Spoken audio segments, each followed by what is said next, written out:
These are my most disappointing albums of 2024. There was a lot of artists that released a project this year. Some artists that I wanted an album from dropped an album, and sometimes my expectations are too high, and so that's why these albums are a bit disappointing to me. Just because these albums are disappointing doesn't mean these albums are bad. Like, I still like the majority of albums that are on this list. Some of these albums are also going to be in my favorite albums of 2024.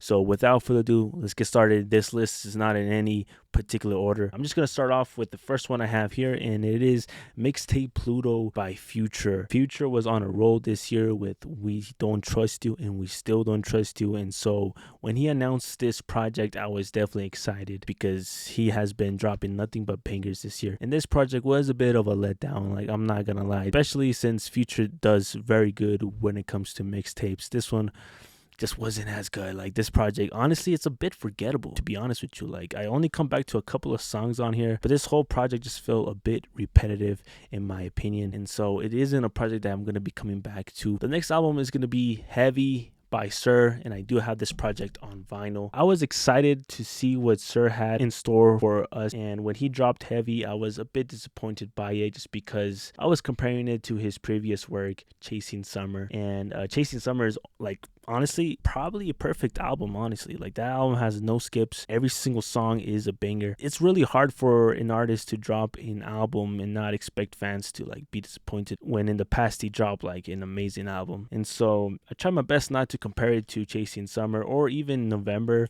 in his other previous work, but it's really hard to, like, not compare.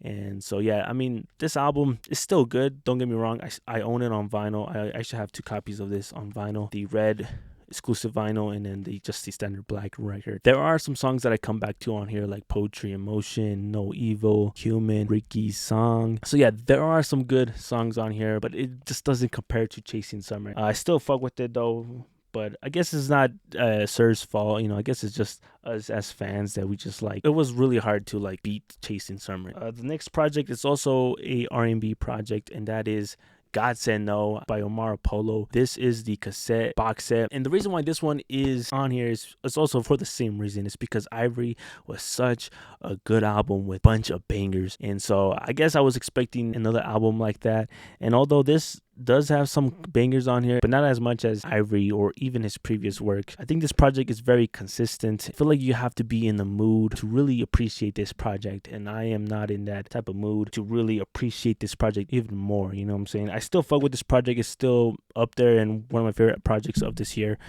Definitely check it out. But yeah, I would definitely say that this project is probably my least favorite project of his. Like I said, I still come back to like Driftin', Glow, Dispose of Me, but besides those 3 tracks, I don't really go back to it as much. The next project I also do have on vinyl is going to be Party Next Door 4, for the same reason. His previous projects were just better in my opinion. This one is definitely the worst one from the other self-titled projects. I even like Party Mobile more than this one, but I will say this though, I do enjoy it more than most people do. Like, I do fuck with some songs like Control, and there was a couple of more songs that I fuck with, like the beginning tracks I do fuck with. I guess the problem with this project is that there isn't really enough of replay value for me, especially if we compare it to his previous projects. Like, I will probably only come back to a couple of songs. I feel like his other albums had, like, a lot of songs that you could come back to. This one, on the other hand, like, there's only a couple. Still a solid project though, don't get me wrong. None of these projects are, like, bad. I still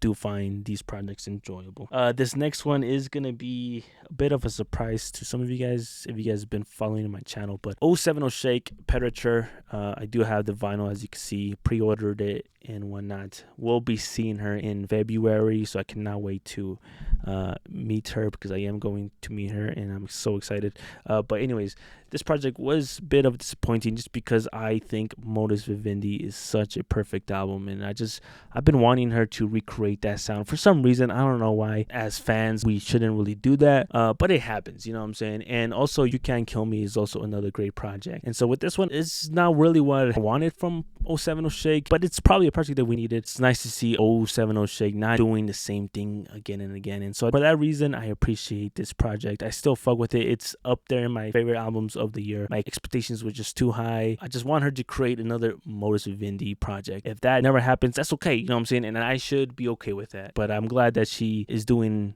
what she wants to do, and I'm always going to be supporting 070 shit because she is a amazing artist. The next one is Eternal Take 2 by Lil Uzi. I wasn't a fan of Pink Tape, so I wasn't really expecting too much, but just because it was named Eternal Take 2, kind of wanted it to be at the same quality as the first one. I will say that I did enjoy this project more than most people did. I've seen people trash this project, saying it's his worst project and whatnot. I don't agree with that statement, but I definitely think Uzi could have done a lot better. It's crazy to see Uzi like low-key kind of falling off. I honestly thought Uzi would be at the same level as Playboi Carti is, but it seems like that probably won't happen. My Delete Later by J. Cole. I know this project was a surprise album, but an artist like J. Cole, you kind of still have some high expectations from him, and this project was a letdown in my opinion. There are some songs on here that we'll come back to, but the whole project as a whole, honestly, forgettable in my opinion. Just came and went. I honestly would be fine if J. Cole never dropped this project. Like,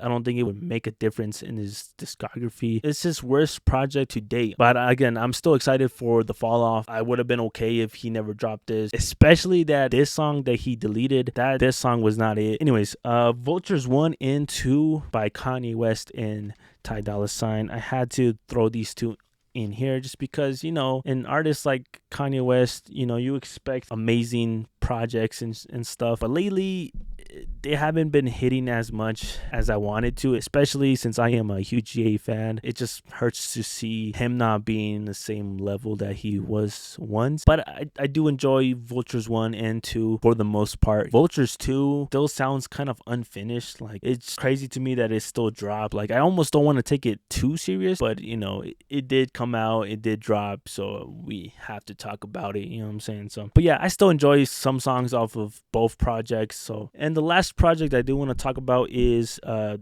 Faith of a Mustard Seed by Mustard. The reason why is because his first project, Perfect 10, was honestly filled with just hits after hits after hits. This one, on the other hand, was a hit or miss. Like, there were a couple of songs that I will come back to, but for the majority, it just wasn't it, especially coming off of a huge song, Not Like Us. You expected more from Mustard, and it didn't really meet my expectations. But either way, guys, all these projects are still very solid, especially the first albums that I talked about in this video. Let me know your guys' most disappointing albums of 2024, and stay tuned for my worst albums of 2024, as well as the best and worst album covers of this year, and then best songs of the year, and then my favorite albums of 2024.